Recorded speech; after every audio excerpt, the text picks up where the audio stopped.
Hi friends, it's Gwen. Welcome back to my channel. Today I'm here to talk about some TV shows and movies that I have been watching recently. I have like TV, HBO, Netflix, Hulu, Disney Plus, all of that. I'm going to try to keep this as brief as possible, let you know what I recommend, what I don't recommend, give you a little brief synopsis, and so forth.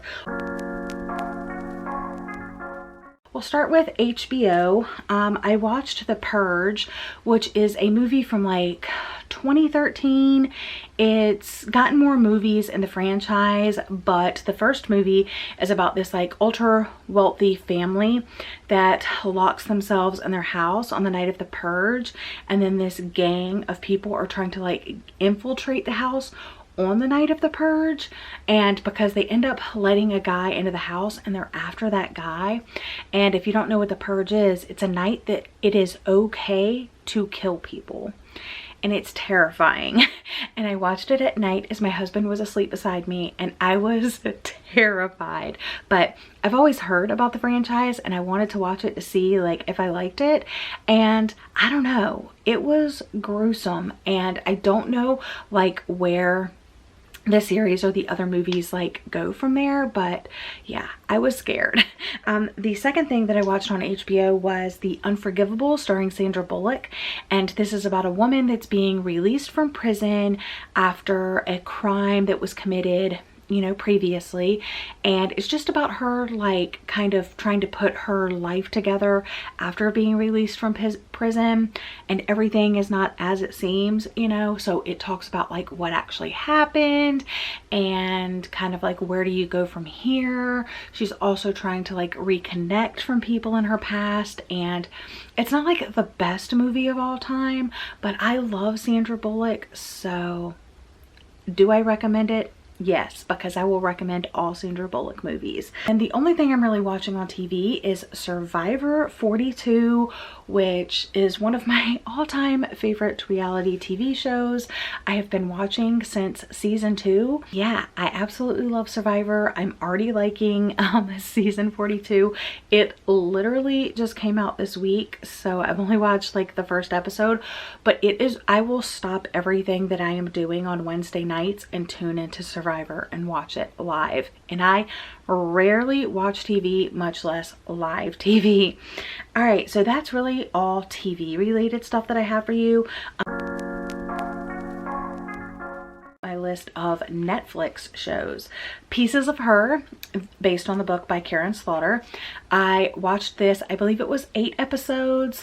I watched the first one with my patrons, and that was a really good experience. I don't think anybody that was watching that night had read the book except for one person, and they said that it was a really good adaptation. It was like sticking close to the plot of the book. I personally DNF'd the book. I don't even have it anymore. I went ahead and took it to the book exchange a while ago. And I don't know that I will want to go back and read the book now. So I don't know if it is a good adaptation. But as a show, I thought it was really entertaining. There were lots of different like timelines and the surprises along the way and heart-pumping moments and just really cool moments. So if you've watched Pieces of Her, let me know down in the comments. And if you've read the book also, like, did you like it? Was it a close adaptation? Because I really don't know, but I binged it fairly quickly, so I enjoyed it as a TV show. The thing that I've been watching with my husband, we watch like maybe 1 or 2 episodes a night, is The Last Kingdom. We watched the first episode of season 5, but season 5 is the last season. Yeah, it first aired in October of 2015, like season 1, episode 1, and we didn't start watching it until this year, like in January, I think. So we have watched season 1, season 2, season 3, season 4, and now we just started season 5. It is the last season. I can't wait to see where it goes. This is like one of those shows like Game of Thrones, like where the story is really cool and stuff, but you just really care about the characters and where they're going to end up. It's basically about like the Saxons and the Danes and them always being at war with each other, trying to gain like power and land and wealth and all of that. And it's just, it's very, very interesting. Really like that one. I watched The Witcher. That's another show that my husband and I watched together. We watched season 1. we were waiting for season 2. As soon as season 2 released, we binged that. So that is about basically this a witcher named Geralt. He's a mutated monster hunter, and it's basically like him trying to find like his place in the world. Yeah, I really like that one as well. It's another one kind of like The Last Kingdom, where the plot and stuff like that is cool, but you just really come to care about the characters. And I literally just watched on Netflix The Adam Project, which is a brand new sci-fi adventure movie. It has Ryan Reynolds in it, so you know there's going to be like a lot of humor and funny moments and stuff like that, but there's actually a lot of like heartfelt and heartwarming and like pull at your heartstring moments as well. But it's basically about Ryan Reynolds traveling back in time. I think his time is 2050 and he travels to 2022, and he meets up with his 12-year-old self, and just kind of they go on an adventure from there. I don't want to like spoil the show, but it has a lot to do with like family and forgiveness, and I don't know, I cried. Not like bawled, but like there were moments that like really pulled on my heartstrings, and really liked that. So that's all for Netflix.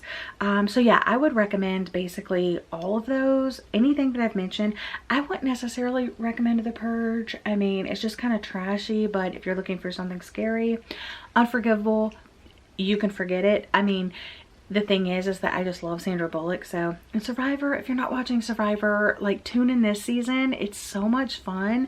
And all the Netflix shows, like, you gotta watch them. Hulu, I've watched 2 things, and I'm like in the middle of 2 things as well. So on Hulu, I started watching, I don't know how many episodes there are gonna be, but I started watching Curse of Von Dutch, or Curse of the Von Dutch, and it's basically about that fashion brand that like they're pretty much known for like their trucker hats and stuff like that, and kind of like all of the backstory about the brand and how it came to be and how it like disappeared out of existence and stuff like that. And there's a lot of corruption and craziness behind the scenes. I watched the first 3 episodes and I pretty much got like a gist of the story, and even if there are going to be more episodes, I probably will not continue. But it was an interesting documentary. I'm currently watching, I don't know how many episodes I'm into it, but I'm watching Abbott Elementary, and this is on TV, but I'm just watching it through Hulu like after the fact. I've watched maybe 8 or 9 episodes, and it is so funny. It's taking place at an elementary school in Philadelphia, and it's like a reality show is like filming what's happening at the elementary school. The principal is just like, shouldn't even be the principal. The teachers are so freaking relatable. I mean, just like the fact that they don't have money for their classrooms, and the kindergarten teacher, her circle rug got ruined, and she's trying to like get a new one and she can't. And but also just like the relationships of the teacher with each other is like really funny as well. So if you're a teacher, it's like, it's relatable, but it's almost like dramatized, you know, like obviously it's not like super like true to fact, but a lot of the between the lines stuff is very relatable. So I am enjoying that one.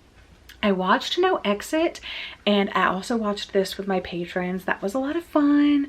I will say that the beginning does not start how the book starts, and that kind of threw me off.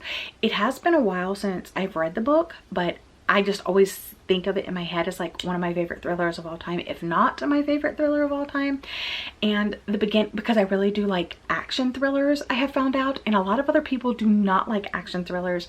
So I like reading action thrillers. Like the beginning is different, and then the middle is very like, I thought it was very heart pumping, and it felt like it stuck close to the plot line of the book. But then of course, because the beginning was different, the ending had to be a little bit different. Not that the ultimate thing was different what happened, but the ending had to be a little bit different because of the beginning. You'd have to watch the movie. But was it a perfect adaptation? No, but it was a short movie. Number one, I thought the casting was really good. I thought the acting was pretty good, and it did have those like heart pumping, edge of your seat moments that I was just, even though I knew what was coming, I was still like, oh my gosh, oh my gosh, oh my gosh, you know. So that's a sign of a good adaptation in my opinion. And then I'm also currently watching Only Murders in the Building, and I think I'm like maybe 6 or 7 episodes into this, and I love this show. I definitely want to like watch more this weekend, maybe finish what they have out. But oh my gosh, the casting in this is chef's kiss. It's so good.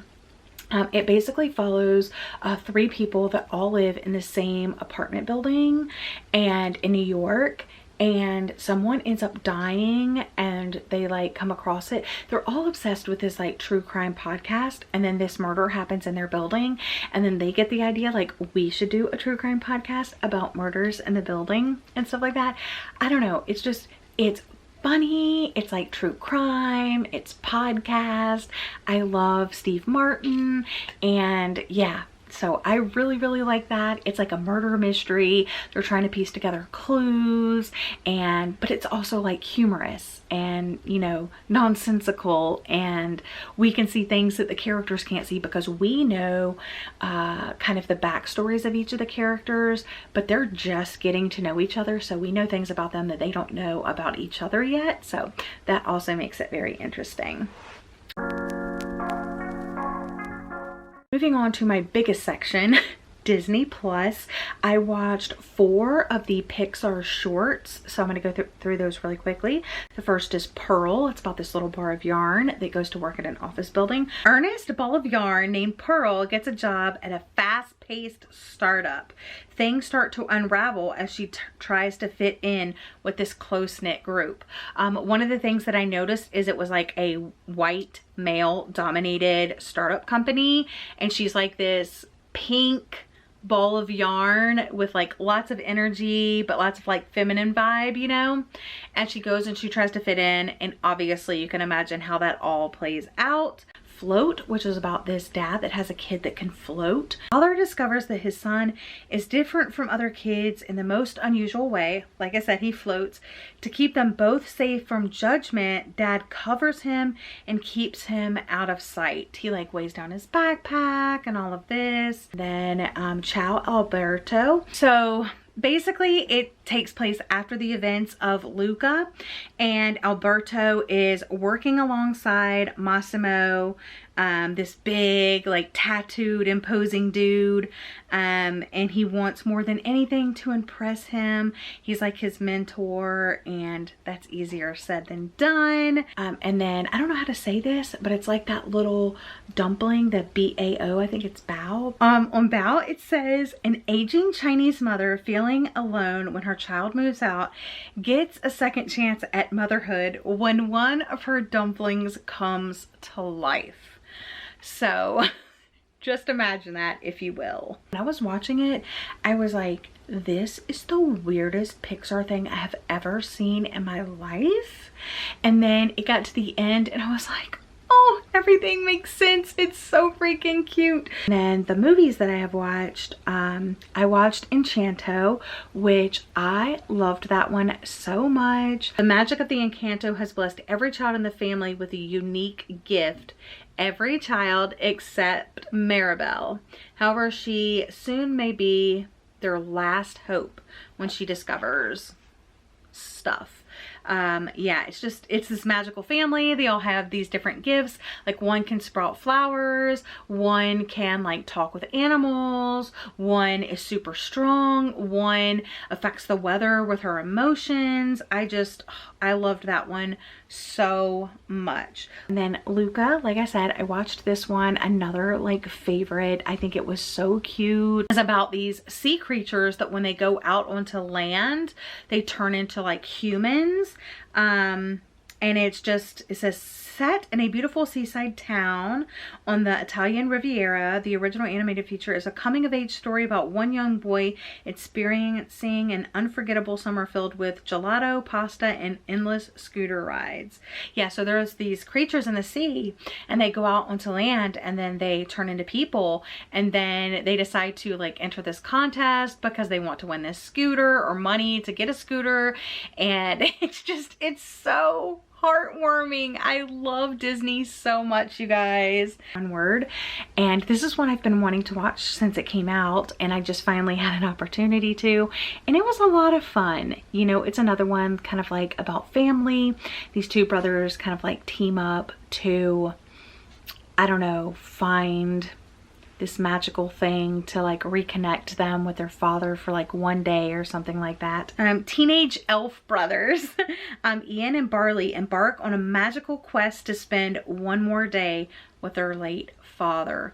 And it is just so, it's sad, but it's just like heartwarming and wholesome at the same time. Then the last thing that I watched is WandaVision. I finally watched WandaVision. So that was really good. It wasn't what I was expecting though. Wanda and her husband Vision, and they are living the sitcom life. Every episode is based off of a real life like sitcom that you probably will recognize from the set and the clothes and the phrases and the plot of what they're doing. In WandaVision, you'll recognize other ones, and that was like one of our favorite things, was to watch a new episode, because it kind of goes through the decades. Like you have one that starts in the 50s, then the 60s, then the 70s, then the 80s and all that. And it just kind of, I don't know, it was just like really cool. Anyway, all of the movies and TV shows that I've talked about, I recommend. I probably wouldn't recommend like The Purge necessarily. And I didn't really like Float, that little Pixar short, but everything else I really liked. Anyway, I hope you guys enjoyed. I know this is something different, but like I said, I hope you enjoyed. I hope you're having a lovely day or night, and I'll see you guys again in another video very soon. Bye guys.